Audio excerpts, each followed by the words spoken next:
Je vous le disais en tout début de cette émission, nous aurons Monsieur Edgar Guidivi qui va nous parler dans sa rubrique, bien sûr, Lève-toi et brille, d'un thème très spécial, Dieu ne nous aime pas. Monsieur Edgar Guidivi, bonjour. Oui, bonjour. Comment vous allez? Ça va très bien. Bonjour, bon appétit à tous nos amis téléspectateurs. Et voilà. Donc, le thème, moi, il m'a intrigué. Dieu ne nous aime pas. Disons que c'est, plus précisément, Dieu ne nous aime pas seulement. Disons, Dieu ne nous aime pas pour attirer l'attention des gens sur cette question importante.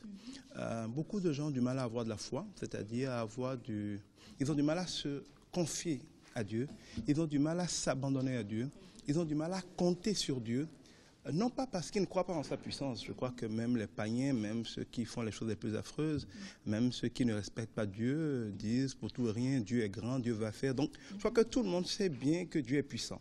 Personne ne doute de la puissance de Dieu, personne ne doute de l'omniscience de Dieu, c'est-à-dire que Dieu sait tout. Personne ne doute, j'espère, que Dieu est partout. Personne ne doute, je crois, que Dieu peut tout.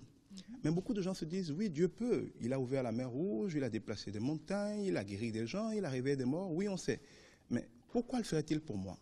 Est-ce que moi, il m'aime? Est-ce que moi, il a envie de me bénir? Beaucoup de gens croient que parce qu'ils ont péché, parce qu'ils sont criminels, parce qu'ils ne vont pas à l'église, parce qu'ils ne font pas assez de chemin de croix, parce qu'ils n'ont pas fait assez de chapelets, parce qu'ils ne se torturent pas assez, parce qu'ils n'ont pas assez souffert, comme Dieu serait un masochiste qui prendrait peut-être plaisir à voir ses enfants souffrir, eh bien, ils ne sont pas sûrs que Dieu veut les bénir. En fait, ils ne sont pas sûrs de l'amour de Dieu. Or, Dieu dit dans sa parole qu'il est amour. Et Jésus est venu en tant que Dieu amour qui vient accomplir la justice de Dieu. C'est-à-dire qu'en fait, l'œuvre de Jésus à la croix, c'est Dieu qui est obligé d'honorer sa parole de justice, donc de sanctionner le mal, mais qui aime tellement l'homme qu'il est obligé de trouver un point d'intersection entre sa justice et son amour.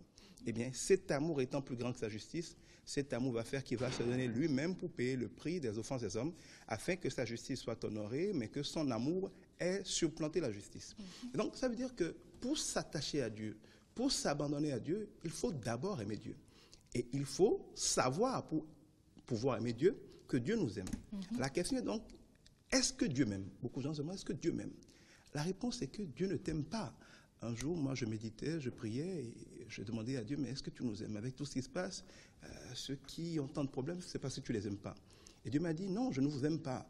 Et j'ai paniqué, en toute sincérité. Mais il a précisé, non, je ne vous aime pas. Je suis amour. Alors, j'avoue que sur le coup, j'ai dit, ça veut dire quoi? C'est quoi la différence? Tu ne nous aimes pas, mais tu es amour, ça change quoi? Dieu dit, non. Quand vous dites, tu m'aimes, ou je t'aime, ou il t'aime, vous conjuguez le verbe aimer.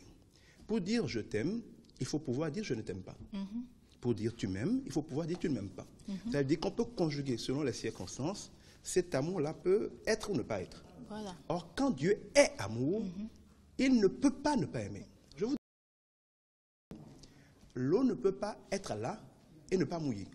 Où il y a de l'eau et ça mouille, où il n'y a pas d'eau et ça ne mouille pas. Il ne peut pas y avoir de lumière qui n'éclaire pas. Où il y a de la lumière et ça éclaire, où il n'y a pas de lumière et ça n'éclaire pas. Mais il ne peut pas y avoir de lumière qui décide de ne pas éclairer. Comme il ne peut pas y avoir de l'eau qui décide de ne pas mouiller. C'est pareil avec Dieu. Dieu dit dans sa parole qu'il lève son soleil sur les bons et sur les méchants. Ça veut dire quoi? Quand le soleil se lève, est-ce que le soleil peut décider tout en s'étant levé de garder les méchants dans les ténèbres, dans l'obscurité, dans la nuit, et d'éclairer au milieu d'eux les gens qui sont gentils? Ce n'est pas possible. De la même manière, quand il pleut, la pluie ne peut pas décider de bénir ceux qui ont prié la veille pour qu'il pleuve, donc en les mouillant et en laissant sec hors de l'eau ceux qui n'ont pas prié pour qu'il pleuve. Donc Dieu nous dit ainsi que sa nature, c'est l'amour. Dieu ne peut pas ne pas aimer. Dieu est amour comme la lumière est lumière, comme l'eau est eau. Si Dieu décide de ne pas aimer quelqu'un, la seule manière d'y arriver serait de ne plus être Dieu. Si Dieu est Dieu, il est obligé d'aimer. Donc aussi longtemps que Dieu est vivant, même quand nous le crucifions, nous aime, parce que c'est sa nature que de nous aimer. Et voilà, je vais donner votre contact rapidement, le 96 44 22 22. Contactez M. Edgar Guidibi par WhatsApp pour tous ceux qui ont envie d'avoir plus de renseignements sur ces sujets. Alors, voilà, mercredi, nous sommes là, donc n'oubliez pas. Je remercie ma styliste 67 39 02 59, c'est Oyami Shop. N'oubliez pas de la contacter si vous êtes intéressé par ce que j'ai mis. Merci de nous avoir suivis. Merci à tous ceux qui nous suivent tous les mercredis.